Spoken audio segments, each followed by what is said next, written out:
I actually have two questions to piggyback off of Sure. that. My first question would be, what type of player was Stephen A. before the injury, man? I'm Bro, curious to know. let me tell you something right now. Here's what I would tell you. You know what? Listen, I can't ball like y'all. I would never say I could ball better than an NBA player. Well, that's just ignorant. What I could tell you is that I could hoop, and I could definitely shoot. I did not want to pass. You I was did a not. guard, I did not. I'm assuming? I was a guard. PG or shooting guard? 'Cause that's shooting, a big difference. Shooting, because I Shooting wasn't. guard. Listen, man, you don't mind passing. My attitude was, I literally had the mentality that when the ball got past half court, there was no better option than me. Why are we wasting time? That's how you think. That's how it was. That's how it was, and that's why I fell in love with, you know, the Ray Allens of the world, the Reggie Millers of the world, you know, Allen Houston. I mean, I go back in the days of downtown Freddie Brown at the Seattle Supersonics. You know what I'm saying? All of that stuff. Dale Ellis's of the world, Del Curry, Steph's father before Steph came along.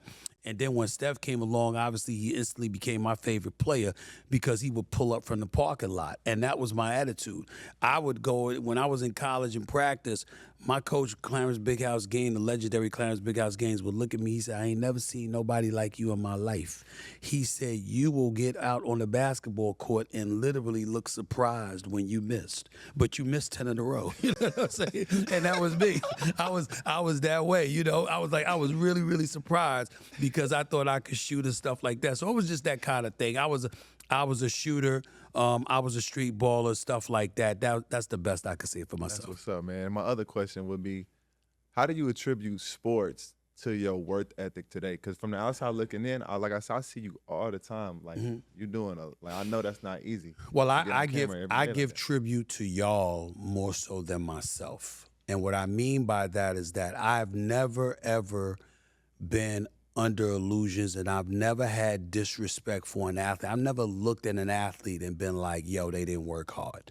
The occasion is when I look at boxers. I judge boxers differently because it's not just about your fight game. I look at the kind of shape you in.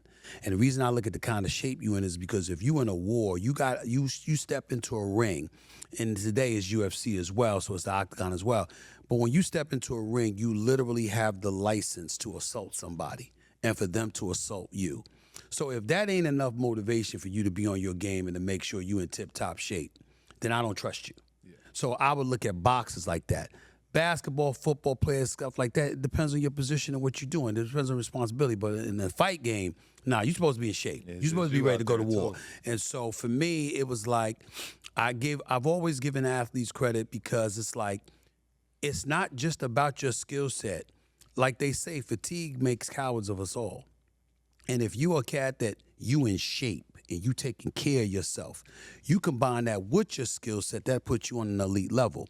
You could have elite skills but no conditioning, and somebody will humble you quick. You've been in the game for a minute. Yeah, man. A long time. Yeah, over 30 You've years. you've seen every type of the generation since I've been born for sure. So, like, what's your take on how the life has changed as far as like with all the social media and all the cell phones and stuff now compared It's to a how problem. it was? It's a problem, but it also depends on the individual. Like, on one hand, you see the advent of social media and stuff like that, and you see people in the media hating on athletes over that. That's never been me. I've always been somebody that applauded that. Number one, I want you to have more options. I don't want you to be limited to just the sport of play. I've never been one that felt like, all right, you play ball, that's all you need to be doing, that's all you need to be focused on, while all of us are trying to diversify our portfolio. I think that's hypocritical. Get yours, but in the same breath, understand what your priorities are. Sure. That's number one. Number two, when you look at social media, it's also having a voice. I don't blame somebody for wanting to have control of their voice. I don't blame somebody for not wanting to leave the narrative to somebody else. You certainly want them to do it. But I also would ask that, I've always asked athletes, appreciate this from the standpoint that when you're dealing with somebody in the media, in the real world, everything's about relationships. Yeah.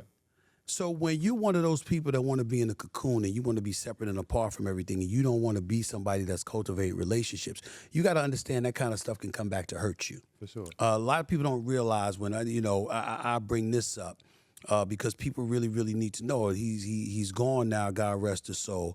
But when Kobe went through the whole thing that he went through, the whole legal issue that he went through, one of the biggest challenges for him is that he didn't have cats in the media to vouch for him because he was all about ball so much and then being so private and living his life that he hadn't really cultivated any relationships with the media.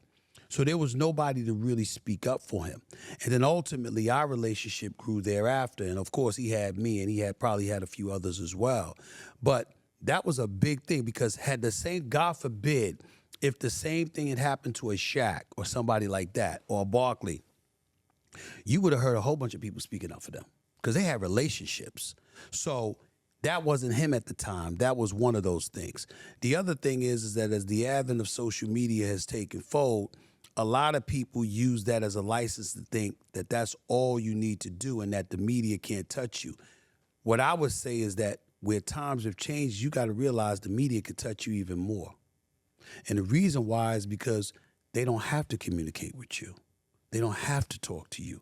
All they got to do is wait for your tweets or something you put on Instagram. They don't have to. They don't have to do anything.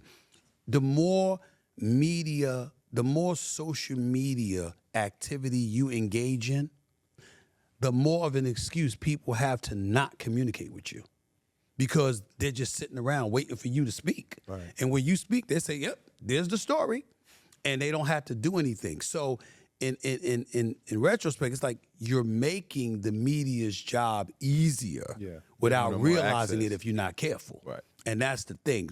Got you.